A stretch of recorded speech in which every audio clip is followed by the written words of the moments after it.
The UN Security Council discussed the advances in the implementation of the peace agreement in Colombia in the context of the UN Secretary-General's quarterly report. Health authorities in the United States have stressed that the city of Miami in Florida state is the new epicenter of the COVID-19 pandemic. Kenyan health authorities reported a record number of new COVID-19 cases in a single day this Tuesday. From the headquarters of Telesur English in Havana, Cuba, this is From the South, and I'm Katrina Goss. The UN Security Council discussed the advances in the implementation of the peace agreement in Colombia in the context of the UN Secretary-General's quarterly report. The Council discussed the report submitted by the Special Envoy of the United Nations Verification Mission in Colombia. The document presented by Envoy Carlos Ruiz Masur outlines the current situation regarding the continued assassinations of social leaders, former members of the FARC guerrilla, and the threats against human rights defenders, all in the midst of the health crisis sparked by the coronavirus pandemic. The report calls on all parties to comply with the agreement, whilst condemning the escalation of the armed conflict and violence in the country.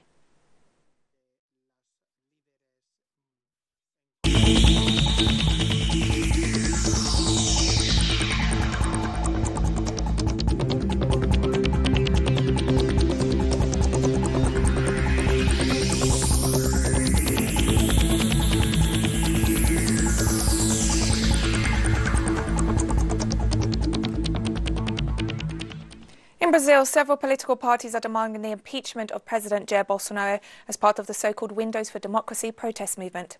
The seven-party group believes Bolsonaro should be removed from office for promoting hate speech and dismantling essential public policies in the midst of the health crisis sparked by the coronavirus pandemic. Meanwhile, several workers' and students' organisations will submit a request to the lower house for the impeachment of the Brazilian president after he was accused of violating human rights during his term in office. The Windows for Democracy protest movement sees people organising from their homes and virtually to denounce the Brazilian government's mishandling of the COVID-19 crisis. In Chile, this Tuesday saw a hearing against police officers accused of using excessive force against painter and poet Moisés Ordenes. The security forces of the government of Sebastián Piñera unleashed brutal repression against protesters in the midst of the social unrest that began in October 2019. 55-year-old painter Moisés Ordenes was protesting in Plaza Nuñoa on October 21st when he was brutally attacked by 12 police officers. As well as facing charges of torture, the National Institute of Human Rights denounced the crimes of obstruction of justice and the falsification of public instruments. In a hearing held this morning in the Court of Constitutional Guarantees, in the case of Moisés Ordenes, all the carabineros were cited for a new hearing for the crime of torture contemplated in Article 102.50b of the Penal Code. This is due to the victim's loss of sight in one of his eyes. Likewise, a new carabinero was also appointed to join those who had been charged in this case. The presidential candidate of Bolivia's movement towards socialism, Luis Arce, has stressed that the Bolivian people demand that this year's elections go ahead in order to put an end to the de facto regime of Janine Áñez. The Bolivian people are putting their hopes precisely in the elections to be able to solve this problem of the pandemic that has been generated with a transitory government, with a de facto government that is not able to give a solution to the problem, which is now deepening the economic crisis in the country, generating unemployment, generating uncertainty in the Bolivian economy, and that, therefore, it is now necessary to give that clarity and that certainty to the Bolivians, this year and for the following years. That means carrying out elections. There are some political parties that have understood this, and we also understand that the Supreme Electoral Tribunal has that same reading, because it has to carry out the elections.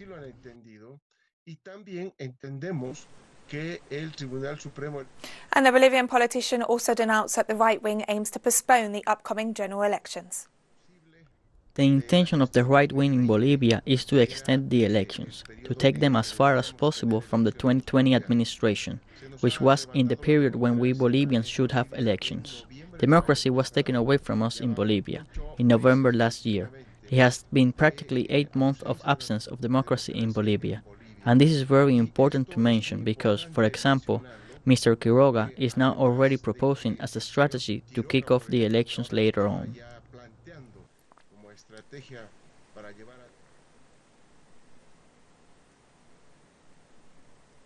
Caribbean community this Tuesday considered that the success of its member countries in the fight against COVID-19 is a result of the regional approach deployed by the bloc.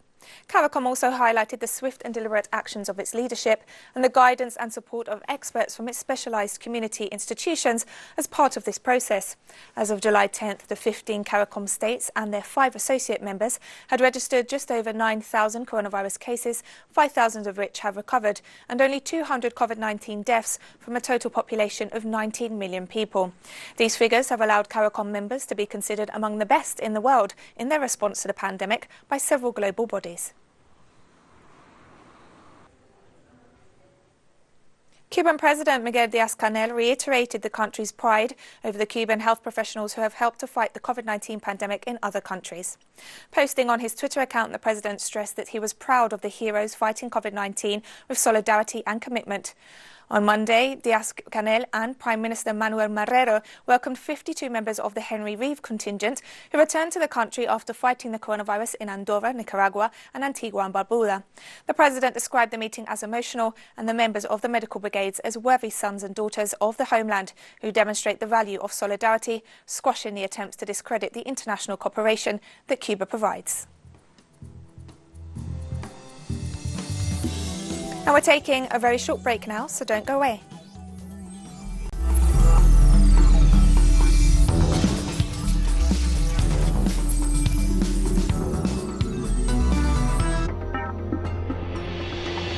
Epicentre of the COVID-19 pandemic in the country. The news was announced by infectious disease experts at Florida International University. Referring to the rapid spread of the virus in this region of the United States, specialists highlighted that the current situation is similar to that which was seen in the Chinese city of Wuhan 6 months ago. Over the last 48 hours, 28,000 new cases have been confirmed in Florida state, although authorities have not announced any new measures to contain the spread of the virus. In this context, US President Donald Trump continues to insist on the reopening of schools across the country to allow parents to go back to work. The Director General of the World Health Organization stressed on Monday that the Americas continues to be the epicenter of the COVID-19 pandemic. Yesterday, 230,000 cases of COVID-19 were reported to WHO. Almost 80% of those cases were reported from just 10 countries, and 50% come from just 2 countries. The epicenter of the virus remains in the Americas, where more than 50% of the world's cases have been recorded. The Supreme Court of the United States has authorized the first federal executions in 17 years. The court overturned the district court in Washington's preliminary injunction against the planned execution of 4 death row inmates. District Judge Tanya Chutkan had ordered the suspension of the lethal injection against 47-year-old Daniel Lewis Lee, a white supremacist convicted of murdering an entire family in 1996, and 3 others sentenced to death for federal crimes. However, the Justice Department appealed and the Supreme Court ruled in its favor by stating that the detainees have not managed to justify a last-minute intervention by a federal court. Spokesperson for the Chinese Foreign Ministry, Xiao Lishan, has stressed that the United States continues to violate international law by disrupting regional peace and stability in the South China Sea. The U.S. statement neglects the history and the facts about the issues concerning the South China Sea. It breaches the U.S. government's open commitment to not taking a position on the sovereignty of the South China Sea. It violates and distorts the international law, stirs up the territorial and maritime disputes, disrupts regional peace and stability. It is very irresponsible. We deplore and firmly oppose the U.S. wrong practice, and we urge the U.S. to stop stirring up troubles on issues concerning the South China Sea. It should not go further down the wrong path. China will continue firmly safeguarding our sovereignty and security. In accordance with law, we will firmly safeguard our cooperation with regional countries and firmly safeguard peace and stability in the South China Sea. Floods across central and eastern China have left more than 140 people dead or missing as major rivers and lakes have reached record levels. China has ramped up flood relief efforts in the eastern Jiangxi province as continuous rainfall has inundated farmland and buildings, causing extensive damage to property and threatening lives. The Ministry of Emergency Management mobilized 1,000 professional rescuers from surrounding areas on Monday in order to support the flood relief and rescue efforts in the area of Pongyang Lake. Chinese authorities have also allocated a number of relief supplies, including 5,000 blankets, towels, folding beds and 2,000 tents to local communities. As of Monday, over 5,300 villagers had been evacuated. And Chinese President Xi Jinping said Tuesday that China stands ready to work with Thailand to cement solidarity and cooperation among regional nations and safeguard development and prosperity in the region. Xi made the remarks in a telephone conversation with Thai Prime Minister Prayut Chan-o-cha. The Chinese president noted that his country would like to share its experiences in fighting COVID-19 and enhance cooperation in the research and development of drugs and vaccines. The Chinese president also pointed out that China-Thailand relations have a profound basis and great potential. Since the beginning of this year, the two countries have overcome the impact of the pandemic and have continued to promote bilateral cooperation with growth in bilateral trade. The United Kingdom has bowed to US pressure and approved the banning of the Chinese telecoms giant Huawei from its 5G network, despite warnings of retaliation from Beijing. Secretary of State for Digital, Culture, Media and Sport, Oliver Dowden, announced the move in Parliament after Prime Minister Boris Johnson chaired meetings with his cabinet and the National Security Council. The policy reversal hands a major victory to US President Donald Trump's administration in its geopolitical and trade war with China. But it also threatens to further damage the UK's relations with China and will carry a big cost for UK mobile providers that have relied on Huawei equipment for nearly 20 years. The new guidelines also require telecoms firms to remove all existing Huawei gear by the end of 2026. It will be illegal for them to do so. So to be clear, medical workers' unions marched on Bastille Day in Paris to denounce staff shortages and a lack of personal protective equipment that have plagued public hospitals as the coronavirus spread across France. In the midst of widespread mobilisations on the date, protesters also chanted slogans against police brutality, racism and against the policies of President Emmanuel Macron, seen as favouring the wealthy. They also denounced the move by the new French Prime Minister to promote a colleague accused of rape as his interior minister. Some protesters wore yellow vests, representing the ongoing movement for economic justice. Police were seen making arrests and tear gas was fired to disperse protesters.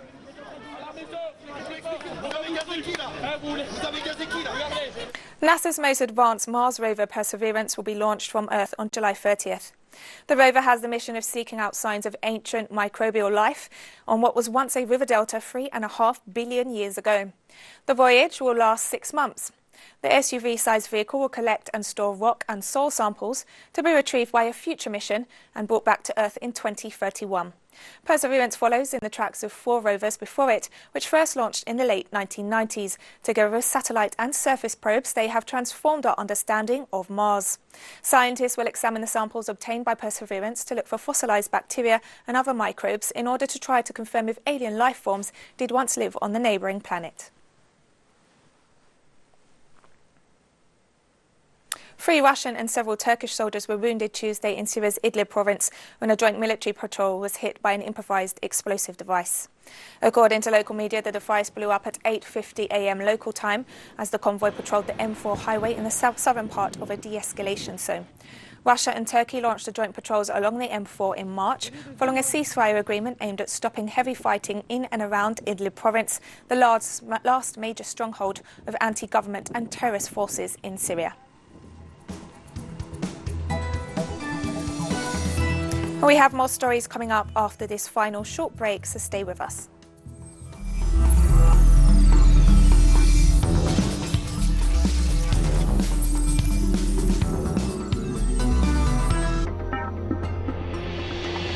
Kenyan health authorities reported a record number of new COVID-19 cases in a single day this Tuesday, while calling not to stigmatise those who've been infected.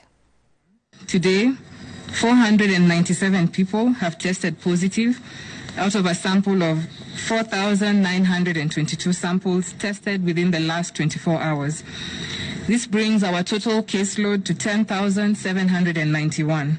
480 are Kenyans, while 17 are foreigners. 318 are male and 179 are female. The youngest is a 2-year-old child, while the oldest is 89. And in terms of distribution, like we've started today, again, Nairobi continues to lead with 292 cases. And Kenyan President Uhuru Kenyatta acknowledged political progress in the South Sudan peace process on Tuesday, noting that milestone breakthroughs have been achieved between different political parties. I wish to note that in the last 5 months, we have indeed witnessed a positive political momentum in the South Sudan peace process. Though significant compromises have been made by the parties, we must admit that a number of important milestones and breakthroughs have indeed been achieved. The establishment of the executive of the new revitalized transitional government of national unity and the agreement on responsibility sharing at the state level, as well as the appointment of state governors, has set the foundation for the transition period. The International Court of Justice has backed Qatar in a bitter row with 4 of its neighbours that imposed an air blockade against the country after accusing it of backing radical Islamists and Iran. 1. Unanimously rejects the appeal brought by the Kingdom of Bahrain, the Arab Republic of Egypt, the Kingdom of Saudi Arabia, and the United Arab Emirates on 4 July 2018 from the decision of the Council of the International Civil Aviation Organization dated 29 June 2018. The waters of the Brahmaputra, one of Asia's largest rivers, have continued to wreak havoc in northeastern India's Assam state, displacing more than 2 million people. Authorities in the state confirmed 77 deaths due to floods and mudslides since the beginning of the rains late last month, and said vast areas were still underwater, with 26 of the state's 33 districts badly affected. Thousands of people were seen taking shelter on Tuesday on a raised river embankment after being displaced from their submerged homes in central Assam's Morigaon district. The Brahmaputra River, which flows through Tibet, India and Bangladesh, burst its banks in Assam late last month, inundating large areas of the state.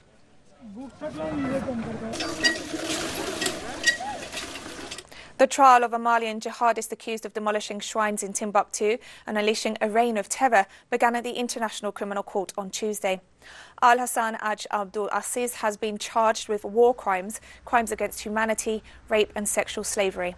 The charges cover a period when Islamic fundamentalists exploited an ethnic Tuareg uprising in 2012 to take over cities in Mali's volatile north. The jihadists who swept into Timbuktu destroyed its historic shrines with pickaxes and bulldozers. Built between the 5th and 12th centuries by Tuareg tribes, Timbuktu has also been dubbed the city of 333 saints who were buried there during the Islamic Golden Age. On behalf of Mr. Alassane today. Police used tear gas to disperse thousands of protesters in the capital of the Democratic Republic of the Congo, Kinshasa, on Monday. The protests came 4 days after 5 people were killed in banned demonstrations over the appointment of a new election chief. According to local media, protesters gathered in Lumumba Boulevard, one of the city's main avenues, marching around a vehicle carrying opposition leader Jean-Pierre Bemba. The protests were triggered by a decision by the National Assembly, dominated by supporters of former President Joseph Kabila, to appoint Ronsard Malonda as chairman of the Independent National Electoral Commission. Campaigners say Malonda has played a historic role in rigging elections in favour of Kabila, who was succeeded in January last year by Felix Tshisekedi. The World Health Organization reported that 20 people have died from Ebola in the Democratic Republic of the Congo since the outbreak of the disease on June 1st. The WHO detailed in its latest report that the nation currently has 49 cases, of which 46 have been confirmed in lab tests, while 3 are likely cases of infection, and 11 people have overcome the highly contagious disease. This is the 9th time that the DRC is facing an Ebola outbreak. The last time was during the second quarter of 2018, when 54 cases were registered and 33 people died, whilst 21 survived the disease. And we've come to the end of this news brief, but you can find these and many other stories on our website at telesurenglish.net. You can also join us on social media, Facebook, Twitter and Instagram. For Telesur English, I'm Katrina Goss, and thank you for watching.